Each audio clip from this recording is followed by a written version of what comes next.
Hello everyone, I'm Mark Hasiuk and welcome to the Mark Hasiuk Show on Roadkill Radio. Made in China, the Chinese century, Chinese hegemony. What does it all mean to you? As a rising superpower and global manufacturing hub, China, flush with trade surpluses and lending power, is unavoidable. Here in Canada, big business and big government court the Chinese, despite a dictatorial state, wanton human rights abuses, and a corrupt economy. David Kilgour is a retired MP from Edmonton who spent 27 years in Parliament. He's a human rights advocate and an author and a critic of Beijing, and he joins us tonight from Ottawa. Mr. Kilgour, welcome. It's good to be here. Thanks, Mark. Officially, China has been communist since Mao. But some pigs are more equal, especially in a state-run economy. Except for the U.S. and Japan, here's a quick stat for everyone. There are more millionaires in China than any other country in the world. State-owned companies rake in billions for bigwigs in the so-called National People's Congress. Mr. Kilgour, how would you describe, as an expert, how would you describe the Chinese economy, and what are some of its hallmarks? Well, it's really robber baron capitalism. I don't even think the Americans in the days of the Rockefellers and the Harrimans were as bad and as difficult for people who worked as the economy of China is. It's unique. I think you forgot to mention, Mark, that at the recently sort of hand-picked National People's Congress, there were 61 billionaires there among the delegates. These are the representatives of the people. That's billion with a B? With a B. With a B. Unbelievable. If you're a party member and you have party support and party bank support, everything is party. And not everything is party, but most of it is party. Right. So if you can get the right, and an example I often use is our family I knew in Edmonton who invested their life savings in a business. This was maybe 10 years ago, a pharmaceutical business not very far from Beijing, and several families teamed up and they invested about $20 million, and the business went fine for a while, and then it had been a privatized business, but the mayor of this adjacent city who had run the business before decided he wanted it back. So to make a long story short, the gates were eventually padlocked. These families lost every cent they'd invested, and this guy got the business back. And I went to the Chinese ambassador at the time and the Canadian ambassador in Beijing, and nobody could do a thing because, as I'm sure I hope your listeners know, that rule of law is simply non-existent in China. It's a joke. There's no such thing as the rule of law. And this is one of our major trading partners. Our guest is David Kilgour, former MP and longtime human rights advocate. Check out david-kilgour.com for news and info. Here in Canada, encouraged by all levels of government, companies accept billions in Chinese investment. In BC, Christy Clark's Liberals have made Chinese trade priority one. It's a globalization fest out here. Is there anything wrong with that, Mr. Kilgour? Well, yeah, in fact, I was just looking at something today, Mark, about GM. You remember GM got bailed out, and a big assist from the taxpayers of the United States and, I think, Canada. How could we forget? And the piece it's available on YouTube today indicates that something like 70% of GM's cars are going to be made in China. Well, I mean, are we just crazy? We use taxpayers' money to fund the making of GM cars in China? Well, what about the people who need to earn a living in Canada or BC or U.S.?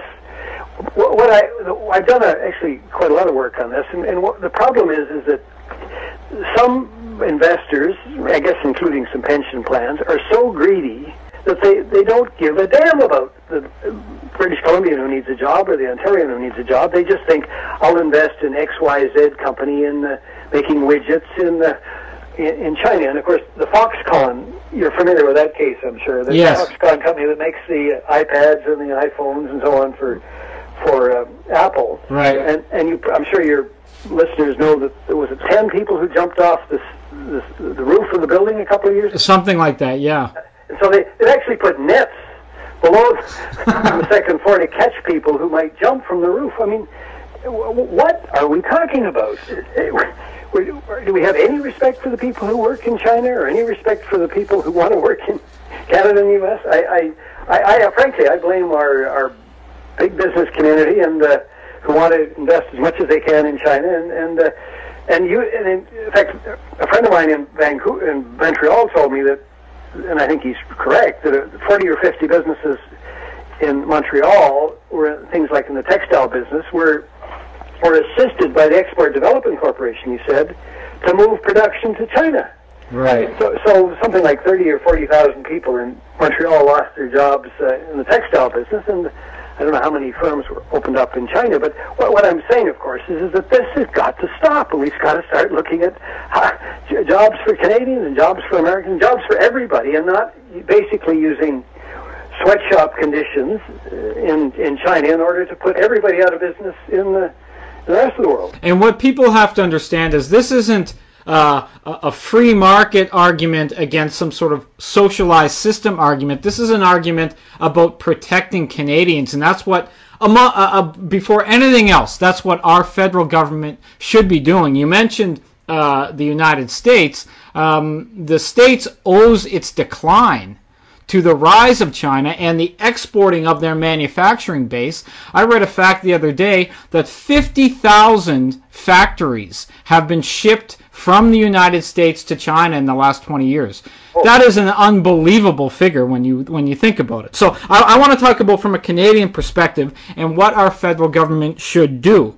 As you alluded to, our eroding manufacturing base, which is sending everything over there, contributes to the stagnation of middle-class wages. That's what it's all about. Absolutely. And we need to start putting up some trade barriers or some equalization fees on imports from China and elsewhere, and create that level playing field for Canadian goods and services at home and abroad. Now, you were in Ottawa for, 27 years in Parliament? Yep. What can they do right now, and is there the political will to do anything? Well, that's exactly the point. Is there the political will? I mean, a man called Peter Navarro, who has a PhD in economics from Harvard, has written a book called The Coming China Wars. And I mean, he's not talking about shooting wars, but he's talking about what you were saying, is that if you look at the way the Chinese economy operates, that, as he says, they basically won markets around the world by cheating. And just to give you one example, and he's got many, but the one that sticks in my craw the most is that they have somewhere between 350 and a lot more forced labor camps in China. And the people in these camps, as you may know, work 16 hours a day. I've talked to people who've got out of these camps. They make things like Christmas decoration, chopsticks, slippers, you name it, manufacturing, consumer goods. Right. And one fellow I know, a fellow called Charles Lee, who's from New Jersey, told me that in his camp he was making these slippers, and when he finally managed to get out because of a lot of pressure by Congress, he discovered that these little slippers were being sold in a supermarket near where he lives in New Jersey. So, I mean, it's insane. Everything, the World Trade Organization says you cannot sell products made by forced labor, but nobody enforces it. And for example, the U.S. has an agreement, but which isn't enforced. Canada doesn't even have an agreement. Okay, forget about the WTO for a second. Let's talk about what our elected officials in Ottawa can do. What would you recommend if you could wave a wand right now and devise a policy, a trade policy with China? What would it look like? Well, it would have about 6 components. One would be that if you don't allow your currency to float, if you manipulate the currency to keep the value down, and most people feel that in China it's about 30 to 40% less than what it should be, that's a huge subsidy for your exports, and it's a huge barrier to imports. So what you do is you say that if competent body says that China has been manipulating its currency by, say, 30 or 40%. Any good or product that comes from China simply has 30 or 40%, whatever the value determined is, added to the price as a countervail. Okay. So that widget or consumer good coming into Canada gets 30% added to its price. Right. There are a whole range of things that could be done, but that would probably be the most useful one, because as you know, that gives a huge advantage to production in China. I love that idea, but wouldn't we be in violation of these trade agreements we've entered into if we tried to do something like that? Not in the slightest.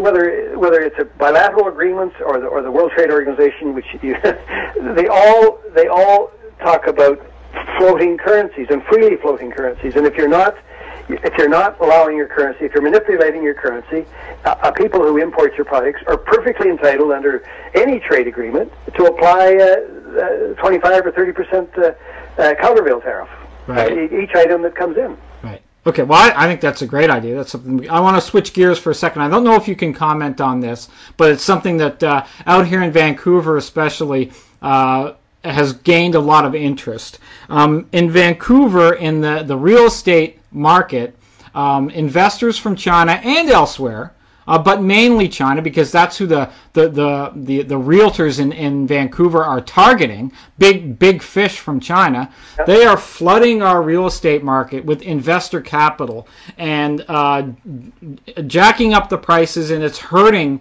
middle and upper middle class people in the city who want to buy a home. If you were still in office, again, I'll put you back in office. We'll elect you one more time. Would you support restrictions on foreign real estate investment from China and elsewhere? Is that something you've ever looked at? Well, you can do that. In fact, I heard an anecdote in Vancouver not so long ago about a real estate person who was showing, actually it was a woman around Vancouver, and you know better than I do how much the prices cost in Vancouver. Yeah. But anyway, during a week they went to something like 4 or 5 homes. One was $500,000, one was $1 million, one was $1.5 million, or something like this. And at the end of the week, she hadn't made any response. So he said, "Well, what do you think?" She thought for a minute. She said, "Okay, I'll take all of them." Right. Oh, well, you know what they're doing, Mr. Kilgour? You have realtors here. Sutton Realty is one of them, who are flying over to places like Shanghai with nothing more than laptops, and they have the pictures of these homes on their laptops, and they're auctioning them off to inflated prices. This is what's going on in Vancouver. So, have you ever looked at the issue though? Because in Australia, they have clamped down. Chinese investors were threatening entire cities in that country, and they really clamped down. They put restrictions on foreign ownership. Do you think that we should be doing something like that? Well, we should be considering it, and as you well know, it would probably have to be at the provincial level. But I think the foreign government could use its control of our borders, if you like to say, that nobody's entitled to buy a home unless they live in the home, or unless you can't just buy a home on speculation, because as you said, all that's doing is driving up the prices for people who want to live in homes. Right. As you said, Australia does it, and I'm sure there are a number of other countries that do it, and we, given what's happening in Vancouver, which is rather terrifying, we should probably be looking at that too. I just don't understand, I've talked to a lot of people about the China issue. I understand that they are the rising power, and you need to deal with them. We send here in BC, we send our ministers over. Recently, the education minister went over to try to court more students from China, because we charge exorbitant fees here, our universities do, for international students. I just don't understand why we kowtow to them so much. But I want to switch gears, because this is something that you have been following for decades, I believe, and it's the human rights violations that go on in China. And you specifically have been involved lately with the Falun Gong. And I just want to educate our listeners a little bit, and then I'm going to ask you a few questions. So we could dedicate a year of shows to China's many human rights violations, beating monks, jailing Christians, that type of thing. But Falun Gong. So Falun Gong is a spiritual discipline formed in China which blossomed in the 1990s. Exercise? Okay. The spiritual. I want to get that right. Exercise. And it spread to other countries around the world. And correct me if I'm wrong here, Mr. Kilgour, but it combines meditation and slow-moving exercises with a moral philosophy kind of in the Buddhist tradition. Am I getting that pretty close? And their principles are truth, compassion, and forbearance. Yeah. Hardly revolutionary principles. Yeah, you better watch out for that. They sound like enemies of the state to me. Yeah, except in China, there's a revolutionary concept. So Beijing cracked down on Falun Gong in 1999, launching a propaganda campaign against Falun Gong and declaring it, I quote, a heretical organization. And the practitioners are routinely imprisoned and, according to many reports, tortured. Subsequently, dissident members of Falun Gong in cities like Vancouver have become staunch opponents of the regime. Now, before I ask you a question, I just want to add this one last thing. In a July 2006 report about organ harvesting of Falun Gong practitioners in China, you, Mr. Kilgour, allege that Chinese authorities execute, and I quote, a large but unknown number of Falun Gong prisoners and remove their corneas, hearts, kidneys, and livers for sale to foreign nationals. How do you know that? Well, I was a prosecutor actually in Vancouver for a while. Yeah. And David made us, we did it together. He had been a lawyer for 35 years, and we actually ended up with something like 52 kinds of proof. Now, obviously, I haven't got time to give you the 52, but let me just give you one. Yeah. One of the 52. Sure. We met a woman who had managed to escape from China. Her husband was a surgeon in a northern China city called Sujiatan. He, during a 2-year period, 2001-2003, told her that he had removed the corneas from the eyes of approximately 2,000 Falun Gong practitioners. And he couldn't sleep. He was, of course, having nightmares. And finally, she got him to stop, and they ended up, the two of them fled the country. And in fact, at one point, he was in Canada, if you can imagine, and she was in the States. But so people will say, well, you've got to talk to the surgeon. Well, do you think the surgeon, even though when he was in Canada, is going to talk to Matus and myself? He's not going to admit that he's taking part in mass murder. So we've said to people, put that one aside and look at the other 51 kinds of evidence. And we think, and if anyone wants to look on, as you mentioned, the website, it's david-kilgour.com. Yeah. You can read our report in 18 languages if you want. And I don't think there are many people who've read the report, or most of it, who've had any doubt whatsoever that it's happening. In fact, the government is now making, because they know they're getting so much bad publicity about this, that they've now talked about stopping it. But they haven't stopped it. And it is true that more of these organs now are going to wealthy Chinese nationals than to foreigners, but I like to think it's because Canadians won't go to a place like Shanghai if they know that some man or woman is going to be killed sort of to order to produce a kidney or liver so they can fly back to Vancouver or Ottawa with a new kidney or liver. Do you think Stephen Harper has heard those reports? I'm absolutely certain that Stephen Harper is aware of this, and a lot of members of his caucus, in fact all the caucuses, have been very supportive to us on this. The problem, though, is the Business Council, or the China-Canada Business Council, and people like that who say, oh, you can't prove this, you haven't proved it. Well, we have proved it beyond, I think, any shadow of a doubt. Right. And they say, oh, no, we must do business in China. Well, would any one of your listeners, if they won the lottery tomorrow, would they invest? I wouldn't invest a penny in China. And I can give you many examples of how you're playing a crap game in China because there's no rule of law. And I would ask the business community in Canada and BC to show a little more responsibility and concern about Canadians and job holders in our country, and a little less greed in terms of trying to make a killing at the expense of the environment and the work conditions and all these other things that the poor Chinese people have to put up with in the present situation. If this was true, and I've read some of the reports, and I happen to believe that this is happening, and our government knows about it, the only thing that a democratic government could do or should do at that moment is to cut off trade relations and to put diplomatic pressure on Beijing demanding that this practice stops. But that's not going to happen, is it? Well, no, you're right. It isn't going to happen, but I think enough people are starting to ask questions now, and enough things are, for example, corruption. In fact, I'm fascinated by this. Have you've been following this Boshi Lai business in this friend of Canada, who, in fact, he came to Ottawa in 2007 as the trade minister for China, and a couple of us wrote an article saying, why is this man being allowed into the country? He was the worst persecutor of Falun Gong in his district. He was the most active seizure of their organs. He's a terrible man. Yeah. So he was considered to be Canada's best friend, and I guess you probably know that our Prime Minister flew from Beijing to, was it Guangqing, his city, in order to visit this guy. But at the time, the Prime Minister was flying down to visit this awful guy, despicable guy.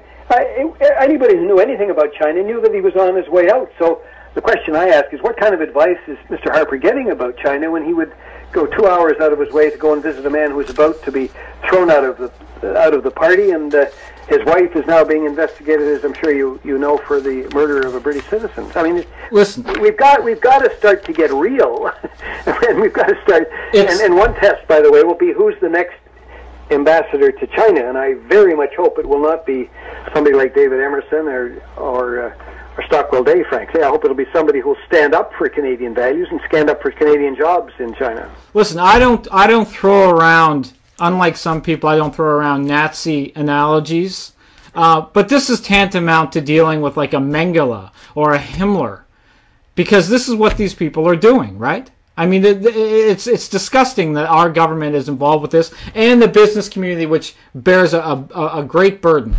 David Kilgour, thank you so much for joining us tonight. You can check out David's info and news at david-kilgour.com. Lots of interesting stuff. He's staying on this case, and we will too. Mr. Kilgour, thanks for joining us tonight. Mark, it's a great pleasure. Thank you very much for having me. Bye for now. Bye-bye. Huge issue, folks, especially if you live in Vancouver and in British Columbia. We are the gateway to Asia for North America, and these issues are only going to grow more prominent as China grows in stature. And right here at Roadkill Radio, we're going to stay on the case. Thanks so much for watching. I'm Mark Hasiuk. Till next time, good luck. God bless.